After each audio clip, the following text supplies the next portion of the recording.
club. Salut les amis, je suis de retour pour une nouvelle vidéo. J'espère que vous allez bien, que tout se passe bien pour vous. Avant de commencer cette vidéo, je tiens à dire un grand merci à vous tous. Vous êtes de plus en plus nombreux à vous abonner et puis ça me touche énormément, ça me fait énormément plaisir. J'ai pas mal de messages de soutien de votre part, beaucoup de remerciements de votre part et puis ça me touche beaucoup. Vous êtes de plus en plus nombreux. En plus, ce qui est incroyable, c'est que vous êtes un peu partout dans le monde. J'ai des abonnés au Canada, beaucoup d'abonnés en Afrique. Un gros big up à tous les frères et sœurs de Côte d'Ivoire, du Sénégal, du Cameroun, du Congo qui me suit depuis toute l'Afrique. Bien évidemment, il y a la France, les Antilles. Et puis, je tiens à vous dire un grand merci. Merci pour votre soutien. Et comme je le dis, c'est votre chaîne. Donc voilà, je tenais à vous dire un grand merci pour tout ça. Maintenant, place au sujet du jour. Je voulais vous parler de l'importance d'arrêter de regarder les informations. Pourquoi arrêter de regarder les informations peut changer ton quotidien et peut changer ta façon d'être. Pour ma part, j'ai arrêté de regarder les infos. Ça va faire quoi? Ça va faire depuis, je crois, depuis la fin du confinement. Depuis la fin du premier confinement, j'ai arrêté de regarder les infos. Et je me suis jamais senti aussi bien, aussi positif, aussi libéré de toute ma vie. Sérieusement, pourquoi? Parce qu'en fait, le fait de regarder les informations t'apporte beaucoup d'inconvénients, je vais te les énumérer et je vais te dire pourquoi c'est important d'arrêter de regarder les infos et qu'est-ce que ça t'apporte de négatif dans ta vie. Dans un premier temps, le fait de regarder les informations t'apporte beaucoup de stress, t'apporte beaucoup d'anxiété et t'apporte beaucoup de peur. Les informations sont des anxiogènes. Quand tu regardes, en fait, de plus en profondeur les informations, ça te parle que de mauvaises nouvelles. Oui, il y a le Covid. Avec Macron, nous sommes en guerre. La guerre Ukraine-Russie. Attaque terroriste aux États-Unis, attaque terroriste en France, tel meurtre ici, tel meurtre là. On te parle que de mauvaises nouvelles. Jamais on te parle de bonnes nouvelles ou regardez un milliardaire a fait un don à une association par exemple pour enfants défavorisés pour les aider à se construire une nouvelle vie ou telle personne a construit un orphelinat pour aider les enfants en difficulté ou telle personne a aidé des personnes en situation de handicap pour changer, améliorer leur vie au quotidien ou ce genre de choses là. On parle rarement, voire que très peu de bonnes nouvelles. On va tout le temps vous parler de mauvaises nouvelles.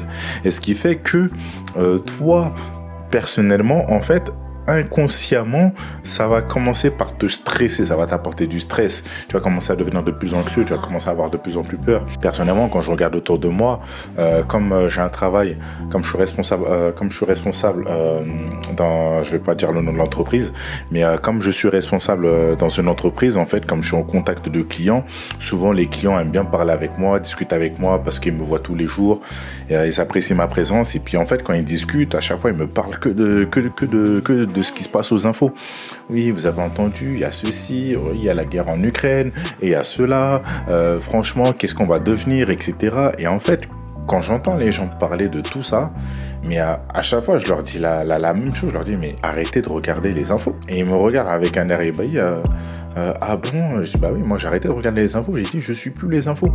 J'ai arrêté de regarder les infos parce que c'est que des mauvaises nouvelles qu'on vous met dans la tête, c'est que du stress et en fait c'est là pour vous faire croire que ça y est, demain c'est la fin du monde.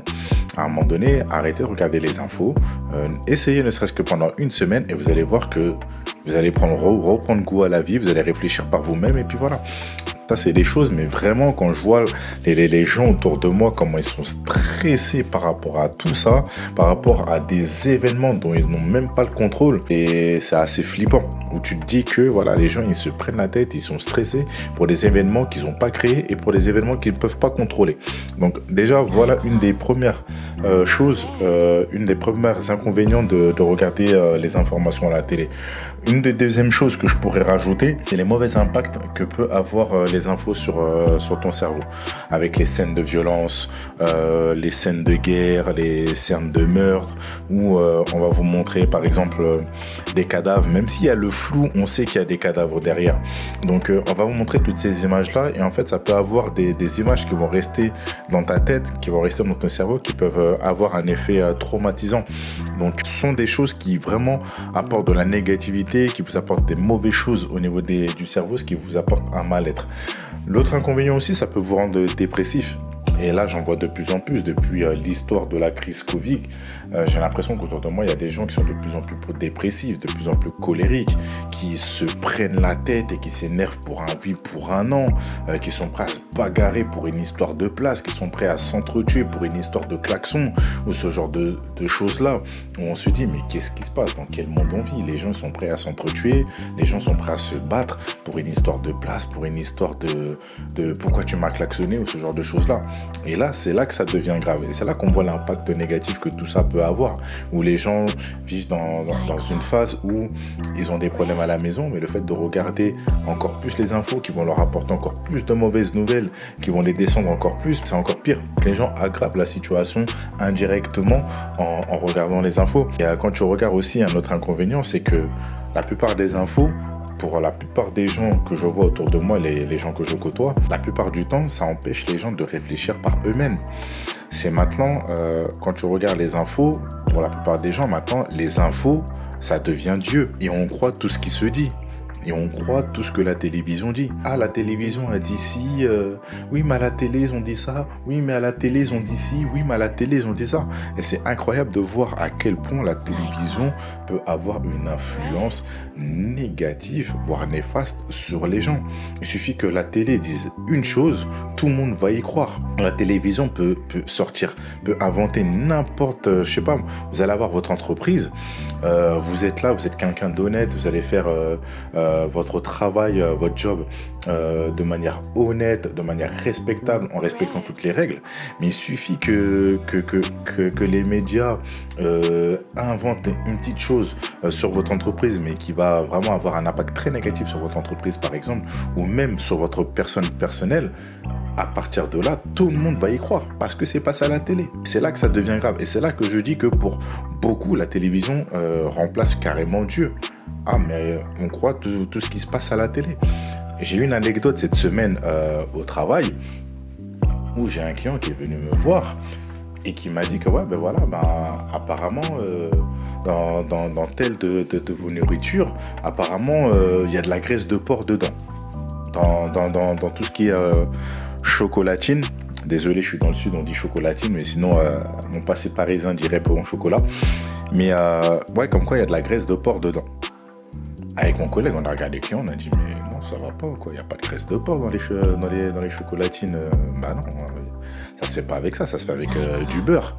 Il me dit ah oui, parce qu'à la télé ils ont dit qu'apparemment. J'ai dit non monsieur, moi je vous arrête tout de suite. J'ai arrêté de croire tout ce qui se dit à la télé. Vous avez besoin d'avoir une information. Vous venez chez nous, je suis le responsable. Vous me demandez, voilà. Qu'y a-t-il comme composition dans vos chocolatines? Et moi, je vous montre la composition, tout simplement. Arrêtez de croire tout ce que la télé dit, parce que la télé dit souvent des bêtises. Peut-être qu'il y a des choses qui sont vraies, mais la plupart du temps, les choses ne sont pas vraies. Donc, si vous voulez une vraie information, venez voir les gens concernés et arrêtez de croire tout ce qui se dit parce que la télé a dit ci, que forcément la télé a raison. Quand je lui ai dit ça, il m'a regardé, il m'a dit « Ouais, c'est vrai, vous avez raison. Ah, je suis désolé, j'aurais dû vous demander. » Je dis « Bah ouais, je sais pas, c'est pas parce que la télévision a dit si ou a colporté des rumeurs que forcément c'est vrai.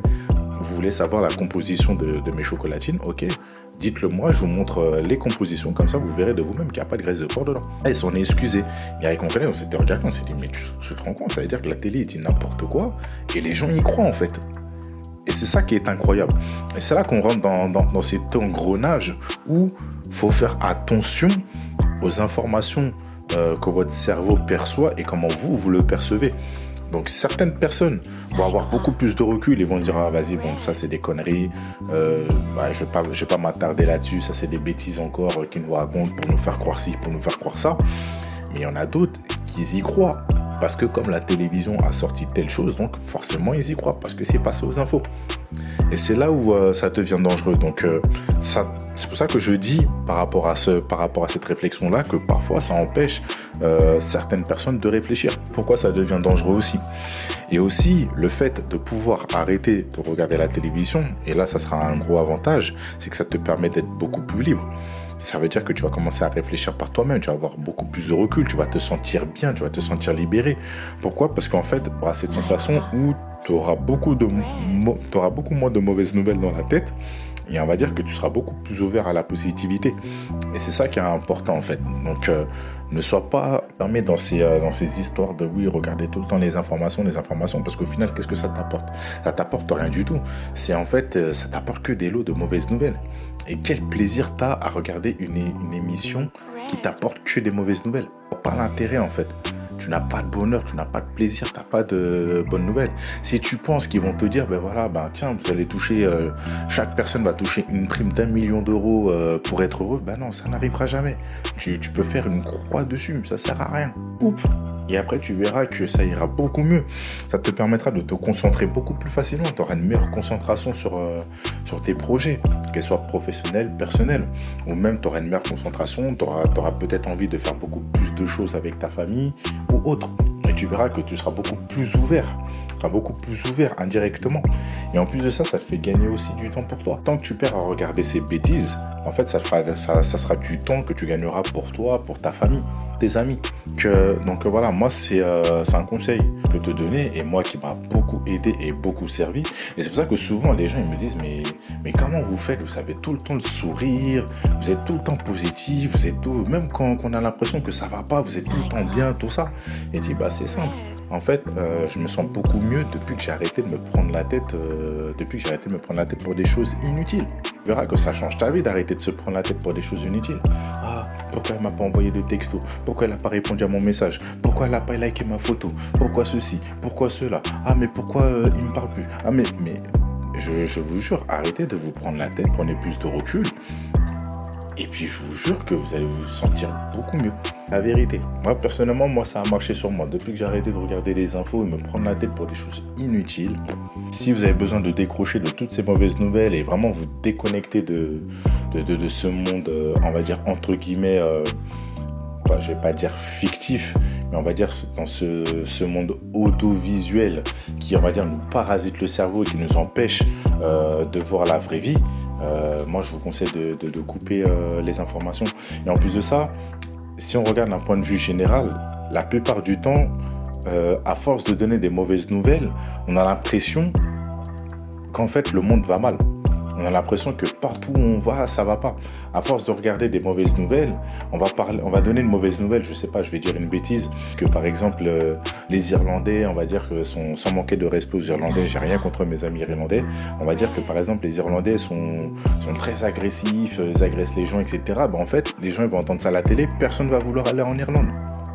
En fait, ça va vous empêcher de vivre, en fait. Parce qu'à force d'entendre des mauvaises nouvelles de différents pays, ah ouais, moi, je ne mettrai pas les pieds là-bas parce que c'est dangereux.